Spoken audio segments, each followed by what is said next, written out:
얼마 전 방송에 출연한 장영자는 현재 재산에 대해 묻자 유체동산으로 골드바 정도가 있으니까 하나에 1kg인데 팔면 8천만 원에서 8,200만 원 정도로 시세가 나오더라고요.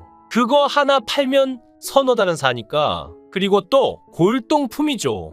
한 2,000점은 여전히 있습니다. 아주 보수적으로 계산을 한다고 해도 한 2천억 원 정도 되지 않을까요? 라고 답했습니다. 그녀는 태생부터 불을 가지고 태어난 걸로 알려졌는데 광주에서 그녀 집안의 땅이며 건물이 어릴 때부터 상당했다고 전해진 바 있죠. 오늘은 장영자의 사위라는 이유로 평생을 고통받았던 배우 김주승이 45세라는 젊은 나이에 생을 마감하면서도 왜 그토록 쓸쓸하게 최후를 맞이할 수밖에 없었는지 알아보겠습니다.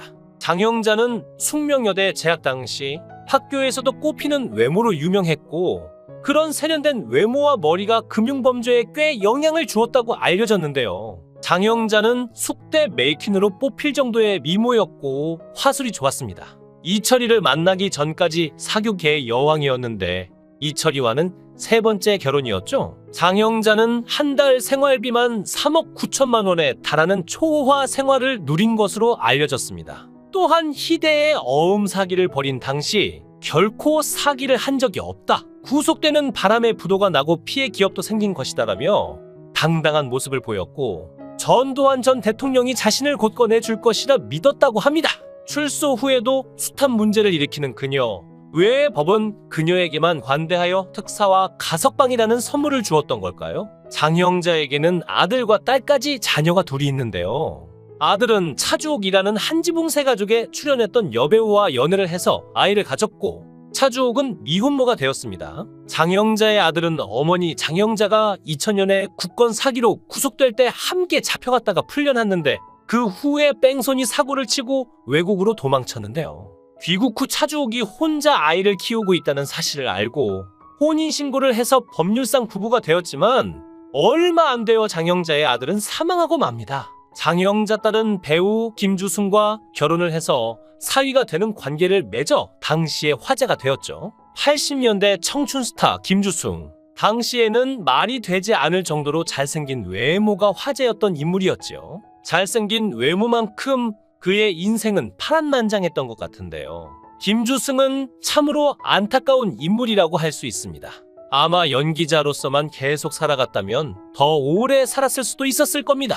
왜냐하면 장영자 딸과 결혼 후 여러 사업에 실패, 도피 생활까지 겹치면서 스트레스를 받았고 이것이 병의 원인이 되었을 수도 있기 때문인데요. 김주승의 나이는 1961년 9월 3일생입니다. 1980년대 연극배우로 첫 데뷔를 했고 이듬해 1981년 뮤지컬 배우로도 데뷔를 했습니다.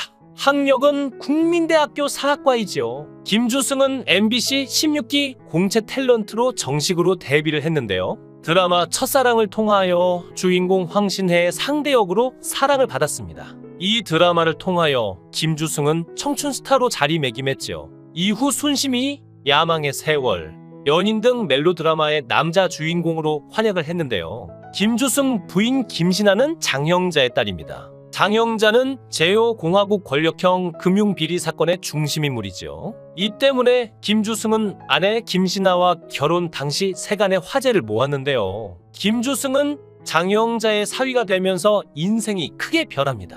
연기자로서 승승장구를 했지만 이때부터 다양한 사업에 손을 대기 시작했기 때문이죠. 김주승은 1994년 장영자의 부도 사건의 여파로 미국으로 도피를 하는 등 시련을 맞았습니다.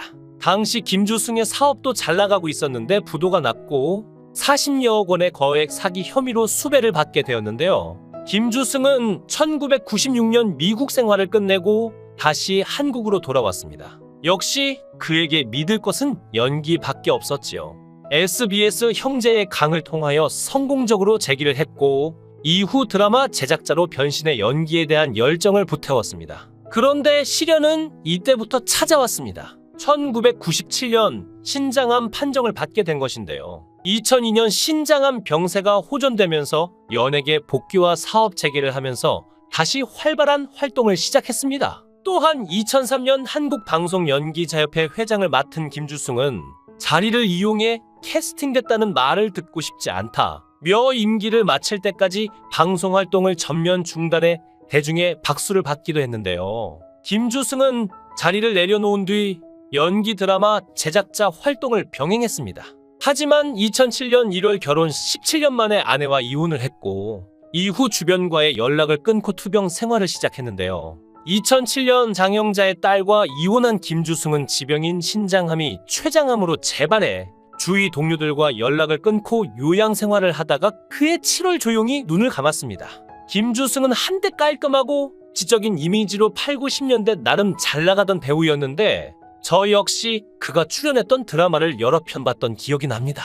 하지만 언제부턴가 드라마나 방송에서 볼 수 없었는데 이런 사연이 있었다는 걸 뒤늦게 알게 됐네요. 큰손 장영자 씨 딸과 결혼해 화제를 모았지만 사업 실패, 암 투병, 이혼 등 이딴 불행을 겪으며 사생활을 철저히 비밀에 붙여 궁금증을 자아냈던 김주승. 그가 생을 마감하자 유족들은 조문도 받지 않고 빈소도 공개하지 않아 그 이유에 관심이 집중되었죠. 97년 6개월 간격으로 신장암과 췌장암 수술을 받았던 그는 이후 병세가 호전되는 듯했으나 1년 전 신장의 암세포가 재발, 투병 생활을 해왔다고 하는데요. 기자가 부음을 듣고 경기도 부천시 한 장례식장에 마련된 빈소를 찾았을 때 그의 빈소는 한 시대를 풍미했던 배우의 마지막 가는 길이라고는 믿을 수 없을 만큼 적막했다고 합니다.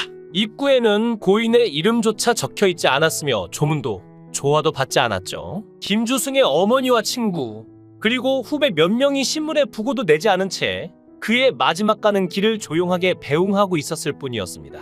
다음 날이 돼서야 뒤늦게 소식을 듣고 찾아온 하이라, 김동현, 김정현, 오대규, 정보석 등 평소 고인과 가까이 지내던 동료들도 조문을 받지 않겠다는 유족 측의 간곡한 뜻에 따라 다시 발길을 돌려야 했다고 하는데요. 심지어 미국에 거주 중인 김주승의 아버지와 형제들, 또 지난 1월 이혼한 전처와 딸의 모습도 볼 수 없었죠. 이같이 조용히 장례를 치르는 이유에 대해 김주승의 동생은 이는 조용히 세상을 마감하기를 원한 고인의 뜻이었다. 형이 유언으로 조문을 받지 말 것을 부탁했다고 말했습니다. 그의 어머니도 아들의 마지막 모습을 다른 사람에게 보이기 싫다며 조문 받기를 거부했고 사남 일녀 중 끔찍하게 사랑했던 막내 아들의 죽음을 받아들이지 못해 친지들에게조차 사망 사실을 알리지 않았다고 합니다.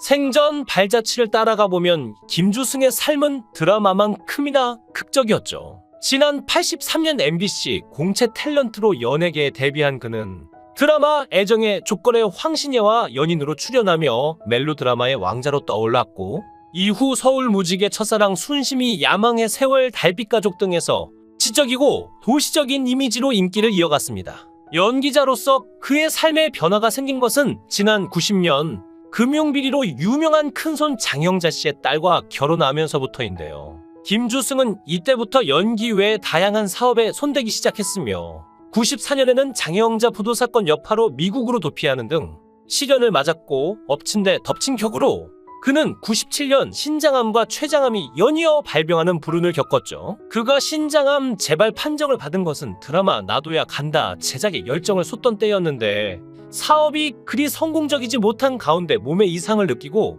병원을 찾았을 때는 이미 신장암 말기였다고 합니다. 이에 앞서 그해 5월 연기자에서 드라마 제작자로 변신한 그에게 한 기자가 건강을 묻자 이미 완치가 된 상태다.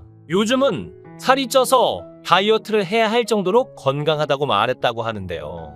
그 자신은 완치를 믿고 있는 듯했지만 얼굴빛이 검고 푸석해 보이는 등 건강 상태가 그리 좋지 않아 보였죠. 암 판정을 받은 그는 곧바로 서울 여의도의 한 병원에서 항암 치료를 받기 시작했고 항암 치료를 시작하자 그는 눈에 띄게 쇠약해져 갔다고 합니다. 그의 한 후배는 치료를 시작하고 2달 만에 전혀 딴 사람이 됐다. 머리카락이 다 빠지고 뼈만 앙상하게 남아 도저히 예전의 형이라고는 상상할 수 없을 정도였다고 말했죠. 지인들에게 착하고 겸손한 연기자로 평가받고 더군다나 연기자협회 회장을 지내며 탄역 배우를 비롯한 연기자들의 권익을 찾아주기 위해 최선을 다했던 그의 마지막이 이처럼 쓸쓸하고 베일에 가려진 이유는 무엇일까요? 그의 한 지인은 드라마 제작 사업을 하면서 연기자의 권익을 최우선으로 생각하다 보니 수억 원의 적자가 발생했다. 경제적으로 힘들어지자 그 전에 가깝게 지내던 사람들이 하나 둘씩 등을 돌렸고 형이 그 문제로 몹시 힘들어했다고 말했습니다. 남에게 신세를 지기 싫어하는 평소 그의 성격도 쓸쓸한 최후를 보내게 된 원인 중 하나라고 하는데요. 한 지인은 다른 사람에게는 너그러웠지만 스스로는 스트레스를 풀지 못하고 안으로 쌓아두는 성격인데 크게 암을 키운 것 같다. 힘든 일이 있을 때 드러냈더라면 본인이 좀 더 홀가분할 수 있었을 텐데 라며 말끝을 잇지 못했습니다. 고인의 조용한 죽음에 관한 의문이 증폭되자 유족 측에서는 이와 관련 좀 더 상세한 입장을 발표할지 여부를 고민 중이라고 전했죠. 유족 측 관계자는 일단 장례식 직후 미국으로 돌아갔던 김주승 씨의 어머니가 한국으로 돌아와 의혹을 해소할 기자회견을 열 것을 검토하고 있다고 말했는데요. 비록 쓸쓸하고 고통스럽게 투병을 하기는 했지만 김주승은 끝까지 희망을 잃지 않았다고 합니다. 자신이 운영하던 드라마 제작사를 정리한 뒤 남북 합작 드라마를 준비하는 등 마지막까지 생애 최선을 다했습니다. 김주승은 과거 인터뷰에서 지금까지 자신의 삶에 대해 스스로 어떻게 평가하느냐는 질문에 그는 한참 동안 생각한 뒤 남들이 어떻게 생각하든 내 의지대로 산 삶이다. 후회하지 않는다고 말했습니다. 불꽃 같은 삶을 살다간 고인의 명복을 빕니다. 영상을 끝까지 시청해 주시고 귀한 시간 내주셔서 대단히 감사합니다. 구독, 좋아요 꼭 부탁드립니다. 더 좋은 영상으로 보답하겠습니다.